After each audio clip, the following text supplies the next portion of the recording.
A característica da nossa sociedade, que está muito vinculada a essa primeira, é que vivemos numa sociedade do espetáculo. Na década de 1970, o alvo predileto dos hippies era a sociedade de consumo. A proposta da época era que todos nós fizéssemos a opção por uma sociedade alternativa, que valorizava o homem, a natureza e desprezava conquistas materiais. O mais curioso é que esse embate chegou a produzir algum eco. Pouco, mas produziu. Hoje, mesmo para aqueles que se propõem um modo de vida alternativo, fica difícil se manter alheio aos modismos, distantes das tendências de consumo na moda, no comportamento, na comida. Na comida, claro. Consumir certos tipos de comida é moda, é chique. Chefe virou celebridade. Alguns religiosos viraram celebridade. Políticos querem as luzes da ribalta, querem ser convidados para célebres ilhas e castelos. Demais celebridades se formam quase que instantaneamente se tiverem a bênção da mídia e se provarem que são relevantes por 5 minutos que sejam. Essa é a sociedade do espetáculo, cujo conceito foi elaborado pelo pensador francês Guy Debord. O espetáculo apresenta-se como algo grandioso, positivo, indiscutível e inacessível. A mensagem é: o que aparece é bom, o que é bom aparece. E nenhuma peça publicitária mostra melhor esta imagem de ter família mais para mostrar do que para realmente viver, do que todo mundo conhece como a família margarina, né? E então as peças publicitárias exploram esta ideia. E é muito interessante se a gente parar para analisar os detalhes. A família está sempre vestida com roupas claras, suaves. As crianças sempre são muito bonitas, nunca estão sujas, nunca estão machucadas, falam baixo, educadamente. É esta imagem da família idealizada. Esta palavra é importante a gente lembrar, que a gente compra muito mais para exibir do que realmente para vivenciá-la, né? E, finalmente, nós vivemos um tempo em que a juventude deixou de ser uma etapa da vida. Até umas décadas atrás, a juventude era uma etapa da vida que antecedia a maturidade. E hoje, a juventude transformou-se em um estilo de vida. Nós hoje aprendemos a pensar exatamente que assim, os meus filhos, os filhos que eu tenho, que eu trouxer ao mundo, não podem atrapalhar a minha vida. Os meus filhos não podem atrapalhar o meu cotidiano, porque senão mais tarde, quando eles tiverem a própria vida, eu não posso reclamar que me dediquei a eles. Então, a gente perdeu a ideia que ainda existia, por isso que ganhou seu auge, né, na década de 50, de que ter filhos assim nos levava a amadurecer obrigatoriamente, porque aí a gente tinha que abdicar de algumas coisas da nossa vida para cuidar de alguém que é absolutamente dependente, né, de um adulto.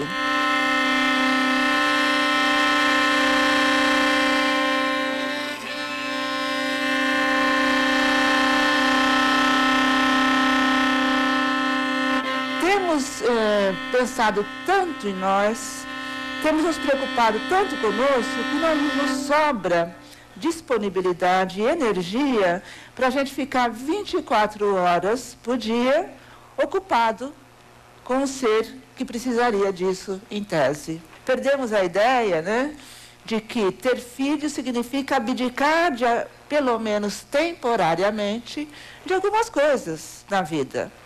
Os primeiros anos, a gente abdica da noite toda de um sono bem dormido. Porque com um bebê de 1, 2, 3, 4 anos, ele não consegue desligar, né, dessa ideia. E de outras coisas, né? Quando a criança tem 5, 6 anos, abdicamos de uma casa bonita, com a sala apresentável, e por aí vai. Mas hoje, como somos todos jovens, e, portanto, temos os nossos sonhos a correr atrás, a realizar, então, essas crianças que a gente traz ao mundo fazem parte desse sonho. E não estão aqui para macular esse sonho, atrapalhar a realização dele. Só uma pequena parte dele. Nós temos feito o movimento inverso, né? Hoje, quem tem maturidade se envergonha disso. Não é apenas em nome de uma aparência, de uma estética, que nós tingimos os cabelos. Mas é em nome principalmente de dizer, eu sou jovem. Né? Eu posso ter uma idade avançada, mas eu continuo com um espírito jovem. Então, essa nossa aparência que tenta mimetizar a juventude, eu acho terrível, terrível, né? Porque ninguém mais admite envelhecer no mundo contemporâneo.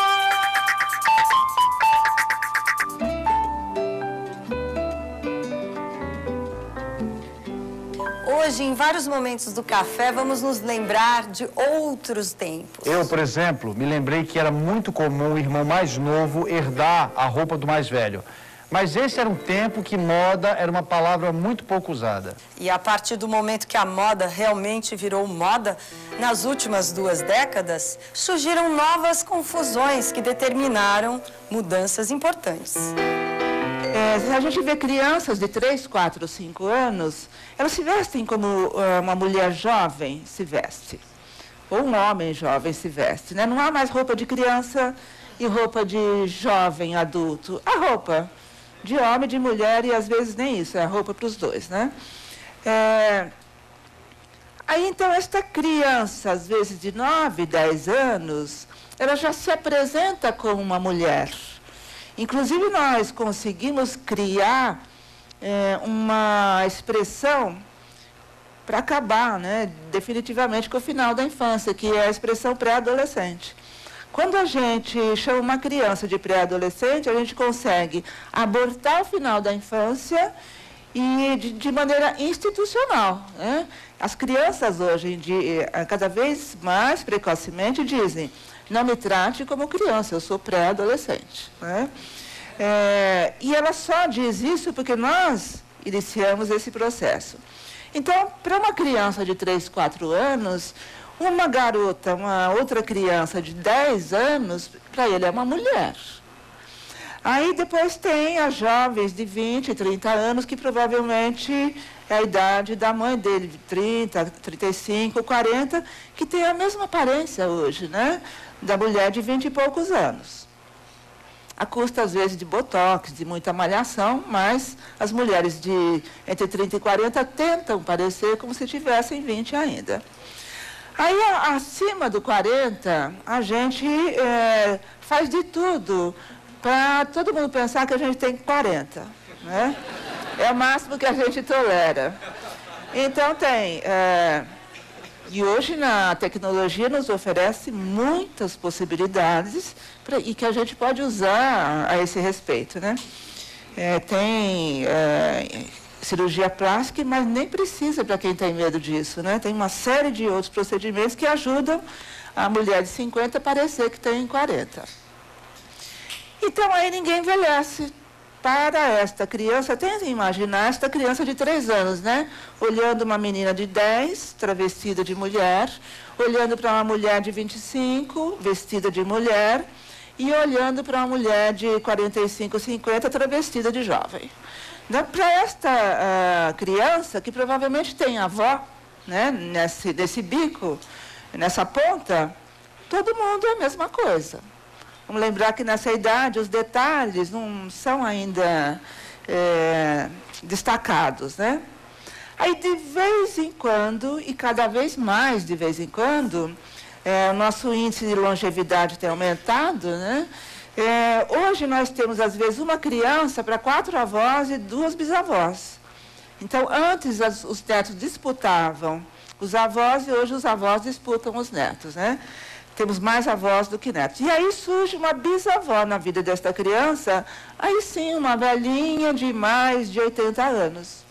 Então, para a criança é assim, a bebê menor que ele e a bisavó, que é bem a velhinha. No meio disso é todo mundo igual. O que para a criança é muito angustiante, né? Porque antes de a gente se meter a todo mundo ser jovem, existia assim uma fila, né, que caminhava para a maturidade, para a velhice, e para a criança era mais ou menos natural que essa fila começasse com os mais velhos lá. E enquanto os mais velhos estivessem por lá, ele podia ficar tranquilo. O problema é que hoje não é mais assim, porque ele se pergunta, cadê os mais velhos? Hoje, crianças de 8, 9, 10 anos, que em geral é quando eles acordam para a ideia da morte, da finitude, né? Eles têm medo de morrer, porque não tem ninguém na frente deles, né? Eles olham e a fila é horizontal, e não é uma fila assim, vertical. A ideia de que é preciso ser jovem a qualquer custo mudou, transformou muito a ideia, o tipo de relação que os adultos tinham, vou falar tinham porque já passou, com as crianças. As crianças eram crianças. Hoje, nós perdemos a ideia do que seja uma criança, né? Pouco a pouco, pensamos mais no futuro da criança do que no próprio presente dela. Não sabemos mais como conversar com uma criança de 4 ou 5 anos. Juntando alguns pontos que já foram colocados pela Roseli, não fica difícil imaginar que daqui a pouco, se alguém perguntar para uma criança o que ela quer ser quando crescer, ela vai dizer que quer ser mais jovem e mais bonita. Também fica fácil imaginar que um pesadelo nos novos tempos não seja mais um monstro, ou um bicho-papão, mas sim a criança sonhar que ficou velha e não pertence mais àquele grupo, àquela família. Antes, havia um assunto que era tabu entre pais e filhos, que era a questão da sexualidade. Isso não se abordava na relação entre pais e filhos. Hoje, pais e filhos conversam a esse respeito, não das ideias, mas da própria sexualidade, né? Com a maior tranquilidade, porque são grandes amigos, grandes companheiros. Mas não é possível, né, Freud disse bem isso, viver sem tabus. Então, fizemos uma troca. Tiramos a sexualidade e colocamos a morte. Muito interessante, porque os pais não falam com os filhos a respeito da morte. Hoje esse é o tema, esse é o assunto proibido, né? Quando morre um parente, não levamos as crianças ao funeral, porque é uma coisa muito forte para a criança. O sexo não é mais, mas a morte é uma coisa muito pesada.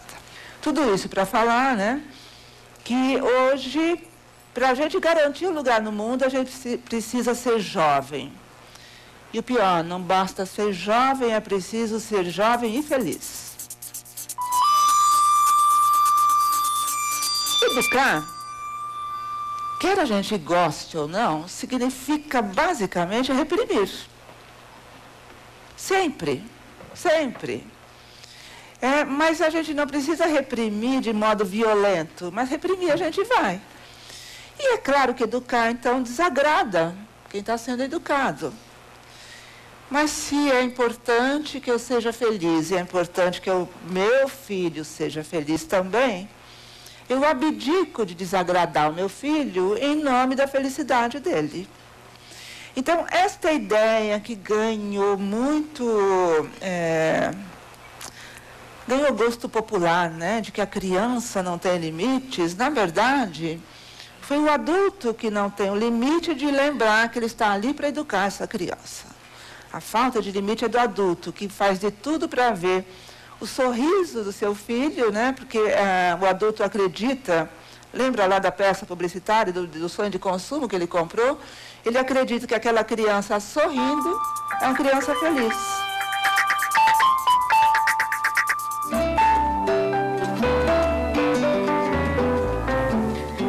O psicanalista Jurandir Freire Costa diz que família hoje parece ser simplesmente um grupo de pessoas que têm a chave da mesma casa. Essa é uma definição divertida e, ao mesmo tempo, preocupante. Definir o que é família nos dias de hoje tem sido difícil. Ela está mudando, e mudando bastante. E não é o caso de assumir nenhuma postura nostálgica ao dizer que a família mudou. Mudou, está mudando e vai continuar a mudar. Porque as pessoas estão modificando a maneira de se relacionar. A família dos comerciais de margarina talvez ainda exista, mas se parece muito mais com um retrato de um passado que não volta mais. Casar e ter filhos e descasar, e voltar a casar e voltar a ter filhos, virou prática cotidiana. E isso continua a operar transformações significativas nas novas estruturas familiares. Parece que o fundamental do cuidado, da função de pai e de mãe no mundo atual é cuidar dos filhos.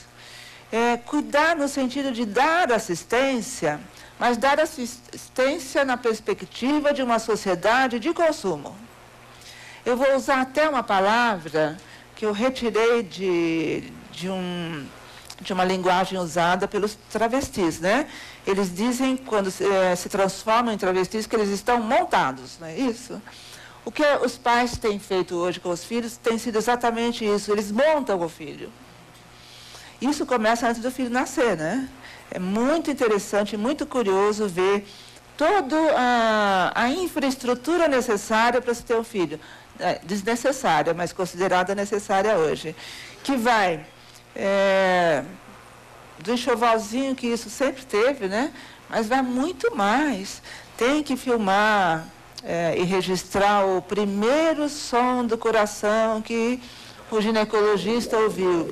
Tem que registrar em 3 dimensões agora, parece que até em 4, o ultrassom que faz.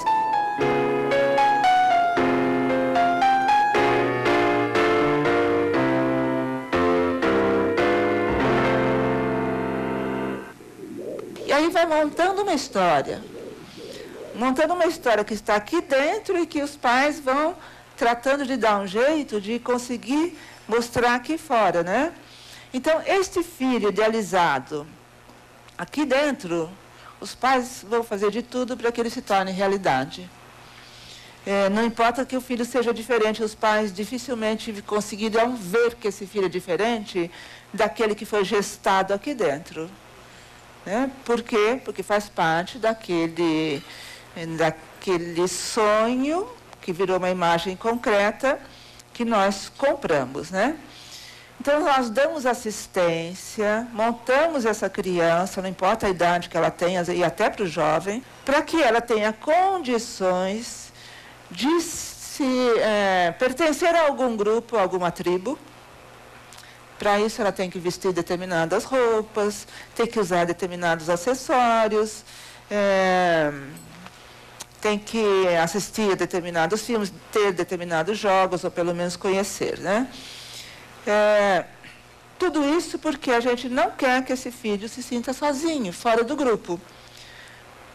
Por que a gente se preocupa tanto que o filho tenha um grupo, né? Porque o grupo familiar ele não tem. Então, a gente precisa achar um grupo para filiar essa criança. Então, hoje, uma criança que tem o sobrenome Duarte, uma criança que tem o sobrenome Cortez, uma criança que tem o sobrenome árabe, outro italiano, não há diferença entre eles.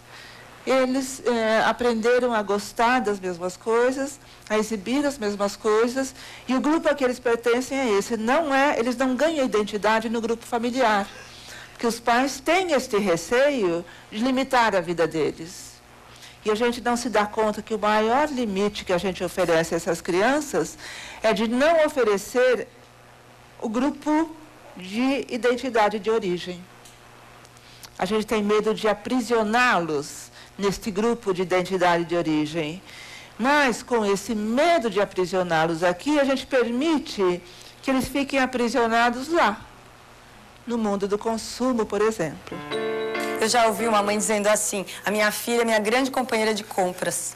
Tem marcas e grifes que hoje pais e filhos disputam. É um ótimo retrato do que ouvimos até agora. Essa história da mãe ou do pai poder usar a mesma camisa, o mesmo casaco que os filhos. É o que eu disse. E o momento da família, o momento de união, de comunhão, muitas vezes tem acontecido em uma loja, em um shopping. Então fica a pergunta: para onde vai a família tirando o shopping? O que caberia, então, à família que ela não tem cumprido?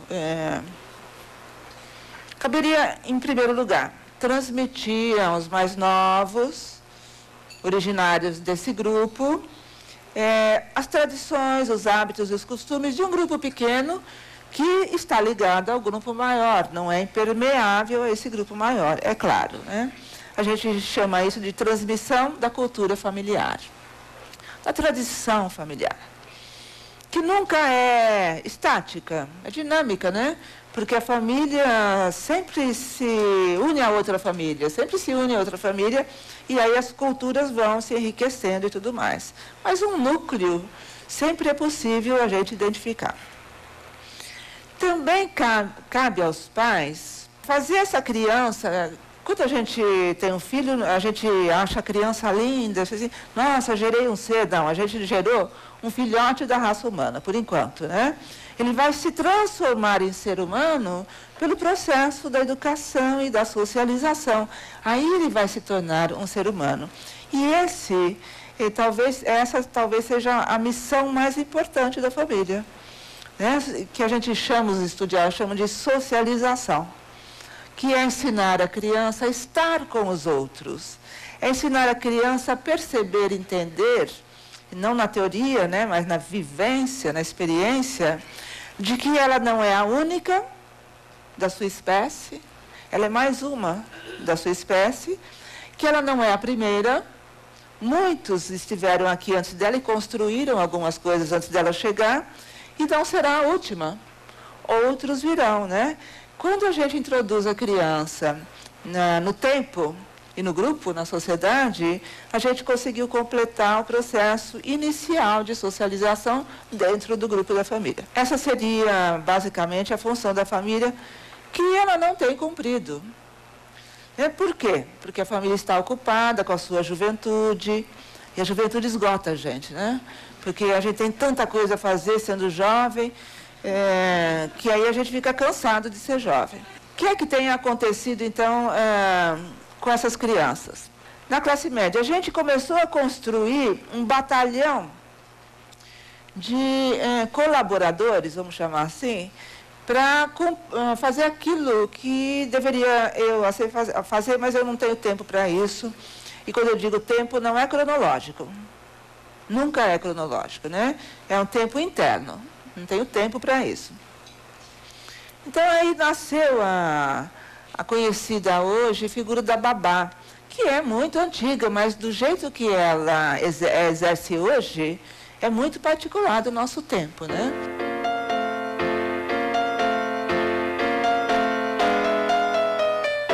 Porque a babá é praticamente aquela mulher que é contratada para substituir a função da mãe, não a presença da mãe. A função. Porque muitas vezes está a mãe, as crianças e a babá.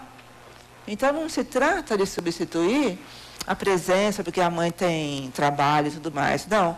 É para substituir a função mesmo. Avós foram chamados, né, para também substituir a função de pai e de mãe. E aqui é interessante a gente parar para fazer uma reflexão, porque os pais das crianças novas hoje são jovens que já nasceram nesta contingência que nós temos pensado. E são jovens que não conseguem amadurecer, porque se eles admitem que amadureceram, eles envelhecem, né? Então, eles são jovens em todo o sentido que implica essa palavra, esse conceito. Então, eles chamam os seus pais como se fosse mais uma obrigação dos pais dele, cuidar dos filhos que eles trouxeram ao mundo, né? Mas não é para que os pais dele sejam avós dos seus filhos.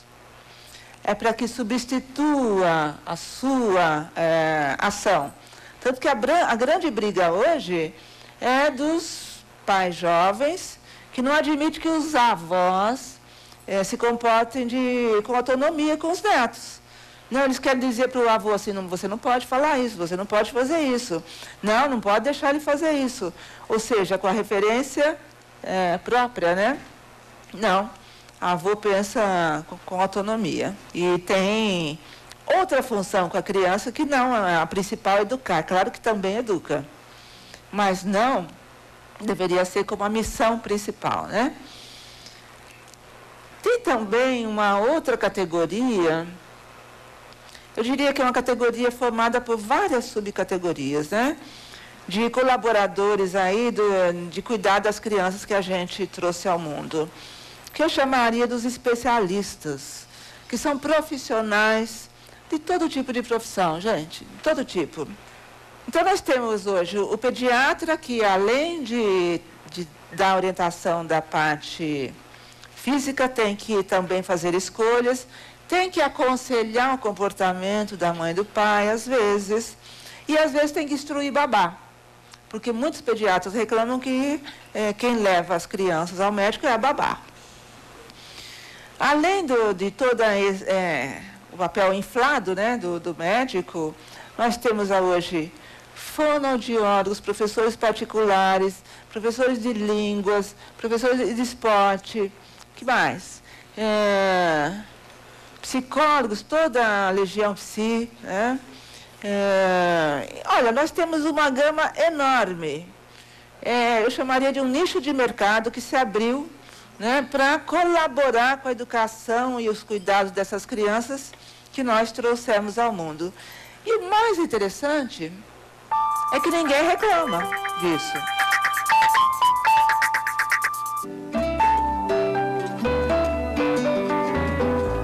Alors un adolescent qui discute avec sa famille, qui continue à avoir des bonnes notes, qui a des amis quand même si c'est quelqu'un d'un peu solitaire, c'est quelqu'un de marginal. C'est un enfant qui continue tout à fait à discuter avec des adultes, qui a un vrai dialogue. Peut-être qu'il n'a pas un dialogue avec vous, ok, d'accord, mais ça reste juste un adolescent qui est en train de se chercher, c'est pas plus, hein. Moi, vous savez, j'ai été mauvaise à l'école pendant des années. J'ai refusé ce système qui nous oblige à rentrer dans des normes parce qu'il est habillé en noir. C'est ça? Ça vous gêne, son look? Je comprends pas. Eu frequentei a escola que era assim, professores dentro do muro e pais fora do muro.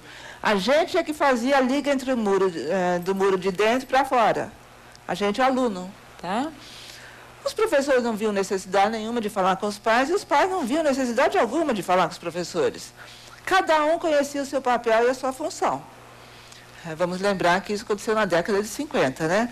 Quando o mundo começa a mudar de modo muito intenso, aí a gente não sabe mais a quem cabe o quê. A gente começa a misturar canal e aí então a escola, e eu participei desse movimento, né?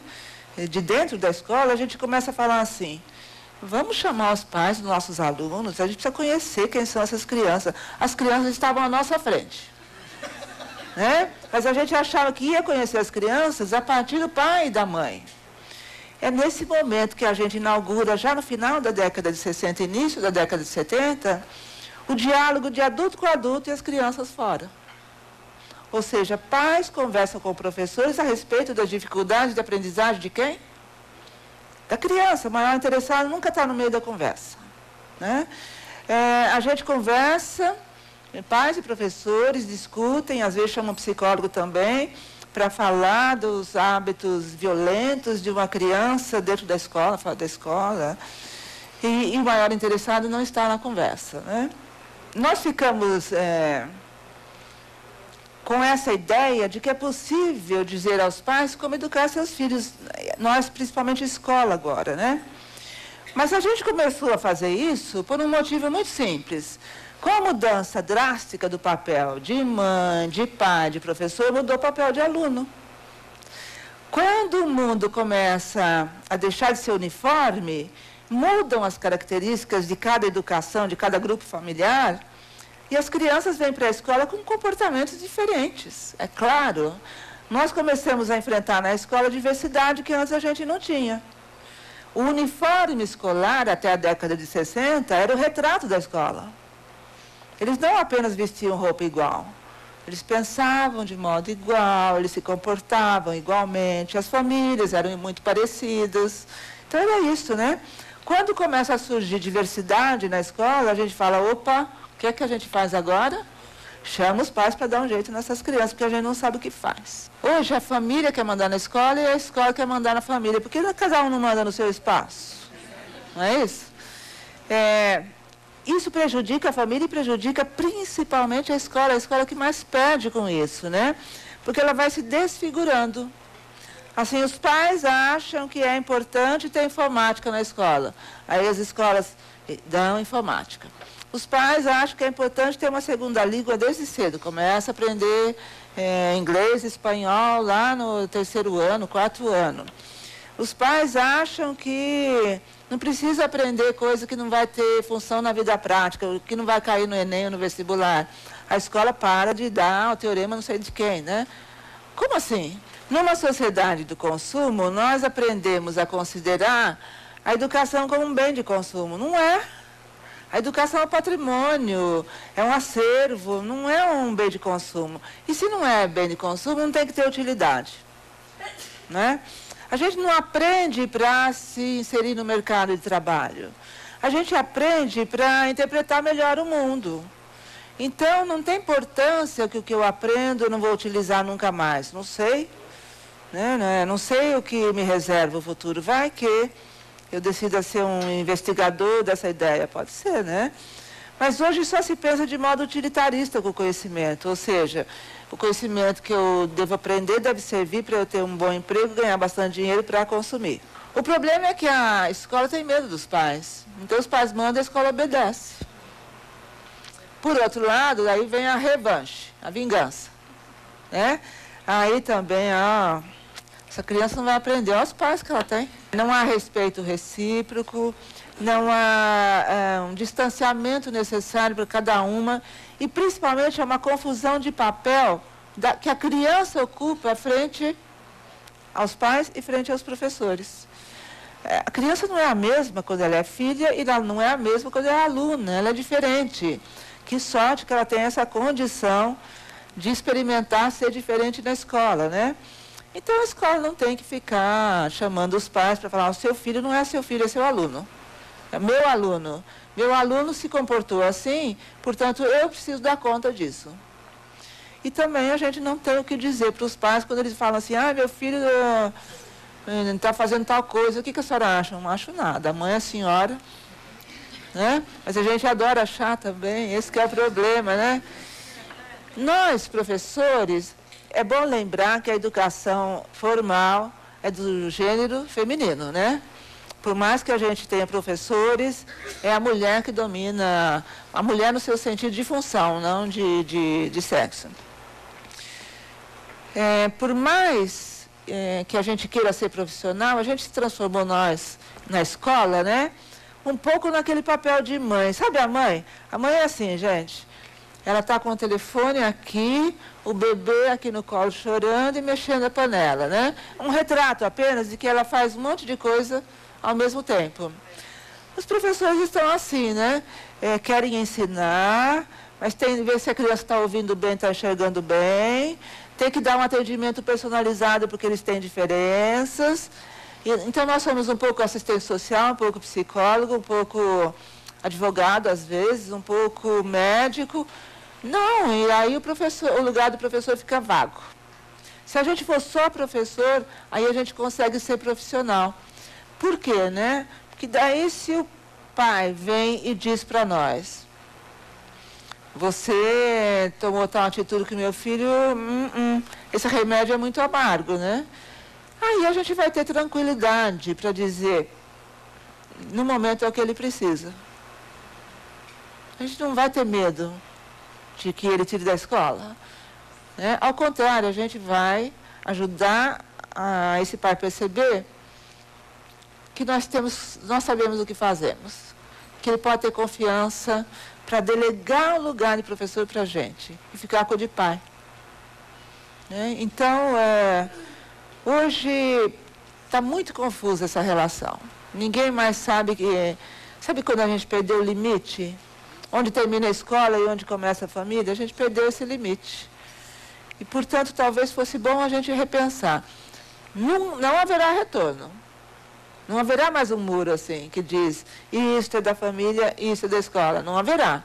Mas nós precisamos vislumbrar algumas possibilidades para a criança conseguir ser ora aluno e ora filho. E conseguir experimentar ser diferente, né? Ter essa possibilidade. Hoje, o que nós temos, de fato? Um batalhão de crianças abandonados abandonadas à própria sorte. Elas podem ter um pai, elas podem ter mãe, elas podem ter babá, podem ter professores dedicados, mas elas, como crianças, estão abandonadas.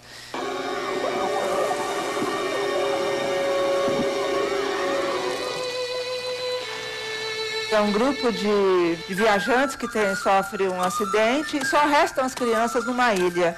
E elas têm que se virar só entre elas.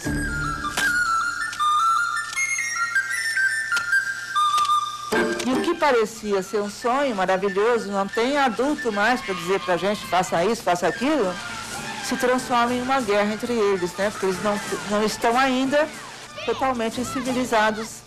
Não finalizaram o processo da humanização, de tornar-se ser humano para estar com e para o outro. Vincent, Jack, you fucked up. We could have been rescued. Back off, man. I'm sick of your shit and so's my gang. Your gang? What's that supposed to mean? What it means, Colonel, is that if you know what's good for you, you'll stop trying to run everything. Stop it!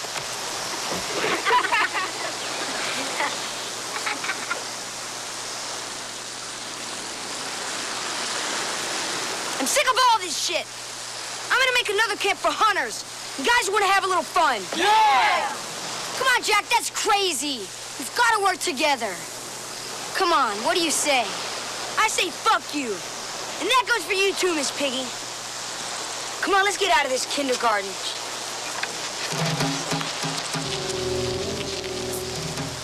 Para deixar só algumas ideias, né? A pergunta, filhos, melhor não tê-los, era uma provocação, no sentido de que, assim, nós podemos comprar carro, vender carro, nós podemos comprar aparelho celular, trocar a qualquer momento, computador. Com filho não dá para descartar. Porque quando a gente acha que descarta, a gente vai arcar com as consequências disso, né? Aliás, já temos arcado. Educar, mais do que agir, é pensar, escolher. E esse é o nosso drama, né? A gente não quer nem escolher nem pensar.